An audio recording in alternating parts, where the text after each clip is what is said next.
बेवकूफ हैं का? ओवरटेक कर चुका है।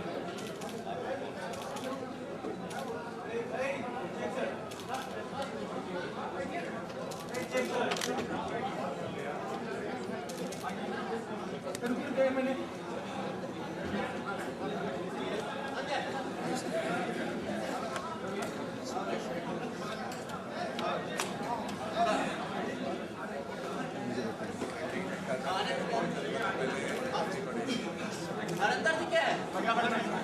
चलिए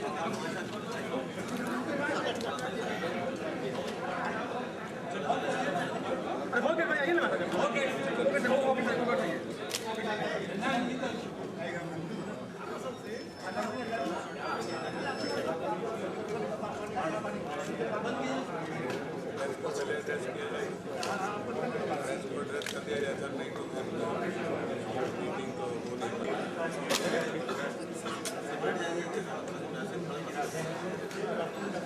तो आप लोग तैयार हैं तो सुनो। तैयार हैं अभी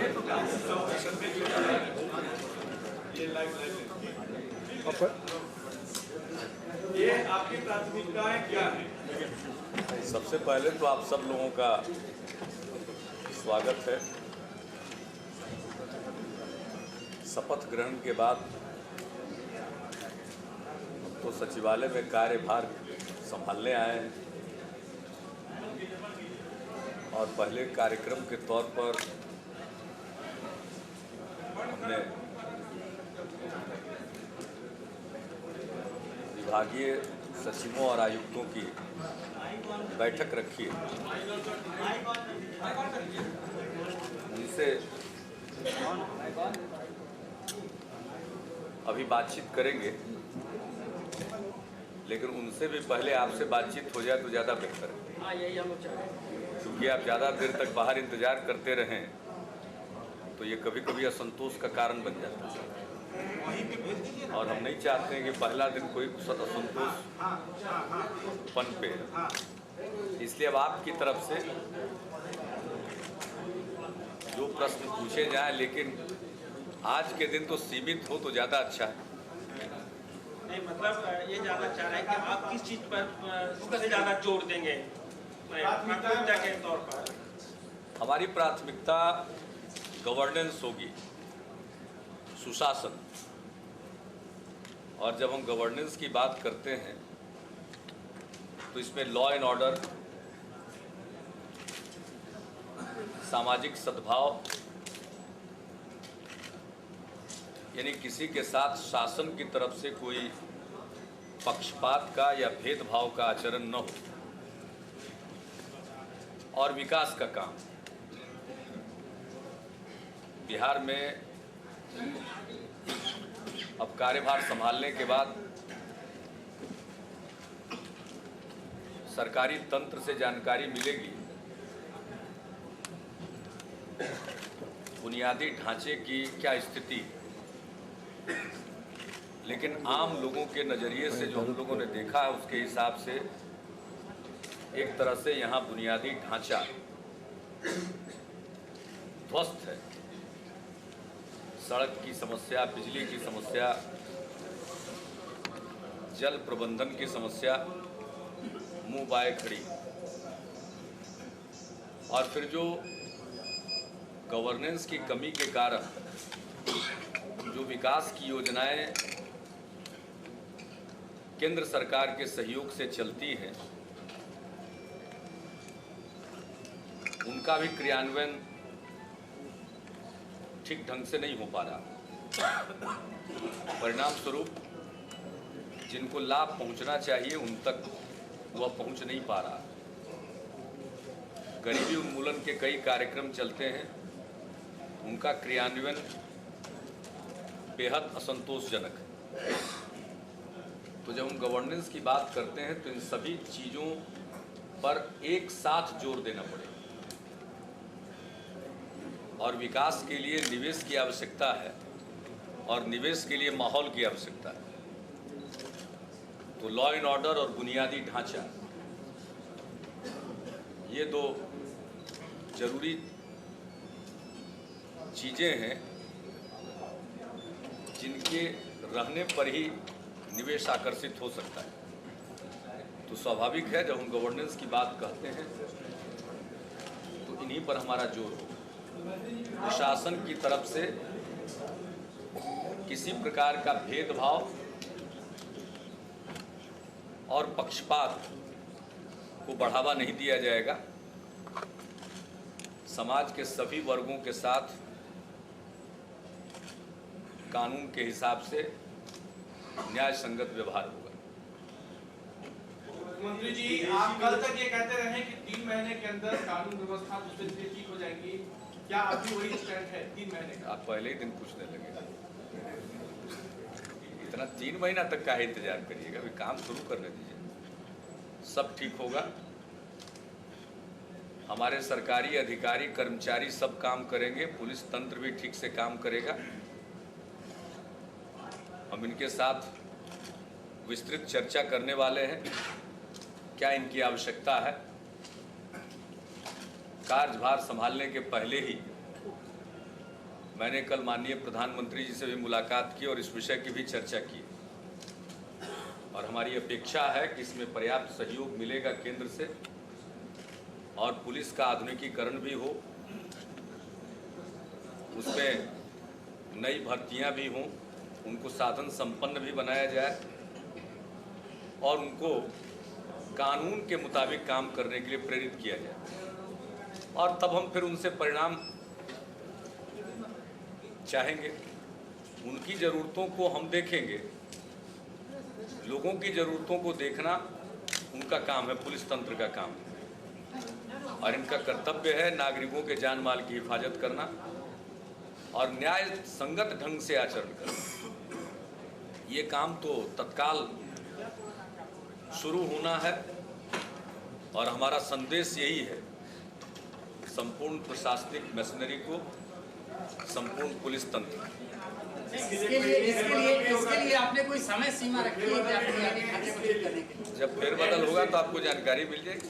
मुख्यमंत्री जो जी फेरबदल होना है वो तो बिहार की जनता ने कर दिया है, बाकी जो भी फेरबदल है वो तो रूटीन की चीजें। मेरा सवाल ये था कि आपने बुनियादी ढांचे को दुरुस्त करने की बात कही, इसके लिए कोई समय सीमा अभी सरकार रखी है क्या? कितने दिनों का बुनियादी ढांचा दुरुस्त करना है? बुनियादी ढांचा के लिए क्या समय सीमा होगी? बुनियादी ढांचा पर तत्काल काम करना पड़ेगा। अब एक एक डिपार्टमेंट की समीक्षा करेंगे, हम पूरी समीक्षा करेंगे, कहाँ क्या है, कहाँ क्या चाहिए, पैसा है या नहीं है और है तो खर्च हो रहा है या नहीं हो रहा, और क्या जरूरत है, इसका आकलन होगा। विदेशी निवेश से ये राज्य अब तक महसूस रहा है, साथ-साथ सॉफ्टवेयर इस पर कोई परियोजना, कोई विदेशी निवेश आएगा? विदेशी निवेश तो बात की चीज है, देशी निवेश से ही पर उड़ रहा है। पहले अपना भी तो निवेश हो जाए और हमको पक्का विश्वास है कि यहाँ सब प्रकार से लोग धन लगाना चाहेंगे, निवेश करना चाहेंगे। जो सरकार का दायित्व हम लोग निभाएंगे, उनको सुरक्षा देंगे, उनको जरूरी ढांचा देंगे ताकि वो आकर्षित हों और काम कर सकें। हमारा लक्ष्य यही।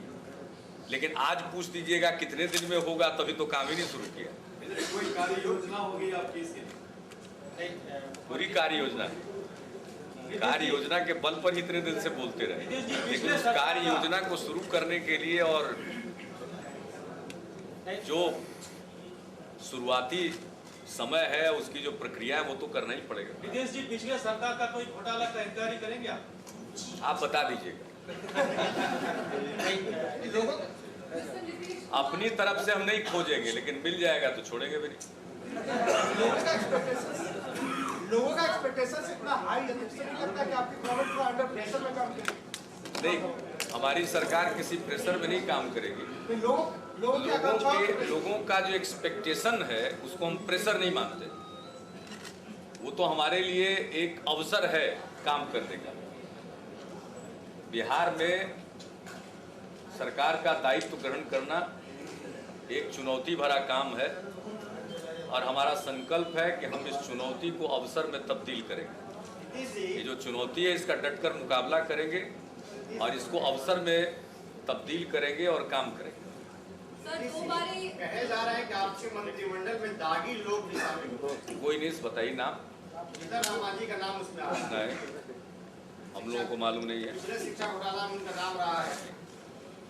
हम लोगों को कोई मालूम नहीं है। इतना बढ़िया मंत्रिमंडल तो कभी बना ही नहीं है। हर वर्ग का और इस बात का ख्याल रखा गया है।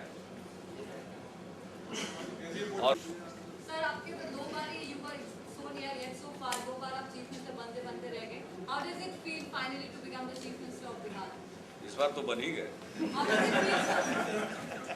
हाउ डज इट तो इस बार जनादेश मिला है। लेकिन समझ रहे हैं कि बहुत बड़ी जवाबदेही, लेकिन आपके विरोधी कह रहे हैं और कि इसको हमने विनम्रता के साथ स्वीकार किया है। काम करेंगे। आपके विरोधी कह रहे हैं कि 3 महीने से ज्यादा नहीं चलेगी सरकार। कहने दीजिए, उनको कुछ तो कहना चाहिए। कम से कम 3 महीना तो शांत रहेंगे। आप एक बात 3 महीने के बाद फिर कुछ दिन का एक्सटेंशन देंगे। लालू जी से क्या उम्मीद करते हैं? ये तो बिहार की जनता से पूछिए। नहीं, आप उनको बड़े भाई मानते हैं क्या? वो आपको छोटे भाई मानते हैं? ये तो उम्र से तय हो जाता है कौन बड़ा कौन छोटा। नहीं, आज वो नहीं आए। लास्ट तो इतना बड़ा मौका था, शपथ समारोह था, वो नहीं आ पाए या नहीं आए। आप लोग जब उनसे पूछिएगा वो क्या बोलते हैं, हम भी जान जाएंगे। तो बोल रहे थे निमंत्रण ही नहीं मिला। तो सरकारी तंत्र का काम है, जरूर मिला होगा, मुझको नहीं मालूम। इस स्पेसिफिक प्रश्न का उत्तर मेरे पास नहीं है, इसलिए कि वो फंक्शन आप जानते ही हैं। सरकार गठन का फंक्शन कोई हम लोगों का फंक्शन नहीं होता है, और एक बनी हुई प्रक्रिया है, उसके अंतर्गत सब वो कार्यक्रम होता है। बहुत चर्चा है कि आप 1 वंदे भारत में जाएंगे या कहीं और, अभी तक डिसाइड हुआ है कहीं? आवास के बारे में अगर मुख्यमंत्री का निवास एनडीए के समर्थक विधायक हैं, निर्दलीय विधायक हैं, और कुछ पार्टियां कह रही हैं पहले ही से चुनाव के दौरान से कि हम सरकार में शामिल होकर साथ देंगे। क्या उनका सहयोग ले रहे हैं आप? जो सहयोग देगा उसका सहयोग जरूर लेंगे। आपसे अनुरोध क्या होगा?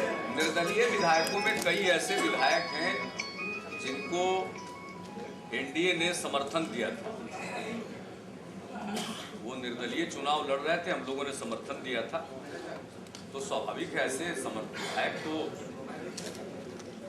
स्वाभाविक तौर पर हम लोगों के साथ है। इसके अलावे भी कोई अगर हम लोगों के साथ आएंगे तो हम उनका स्वागत करेंगे। नीतीश जी, पटना में सबों का क्लब है, प्रेस क्लब नहीं है। प्रेस क्लब बनवाएंगे क्या? अगर इस पर प्रेस नहीं, के ये लोगों सवाल में है, अनुरोध है। अनुरोध है सारे अगर स्टेट्स इसमें में। प्रेस के लोग एक मत होंगे तो क्यों नहीं हो सकता? प्रेस के लोग एक मत है। प्रेस के लोग एक मत में तो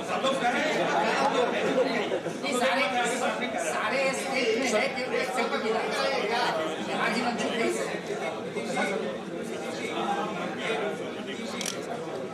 बनेगा। इतनी देर में बातचीत हो गई, बनेगा। विधानसभा के विधानसभा अध्यक्ष कल कैबिनेट की मीटिंग होगी, उसमें डिसाइड करेंगे। विधानसभा अध्यक्ष का पद जेडीयू रखेगा या सहयोगी दल हो जाएगा? सब प्रश्न पूछने की कोई आवश्यकता है तो स्वाभाविक है, इसका उत्तर स्वयं है। बीजेपी में लोग प्रोटेस्ट हो रहे हैं मंत्री बनने के लिए, कुछ विधायक लोग प्रोटेस्ट कर रहे हैं। अब आप लोग उसको हवा मत दीजिए।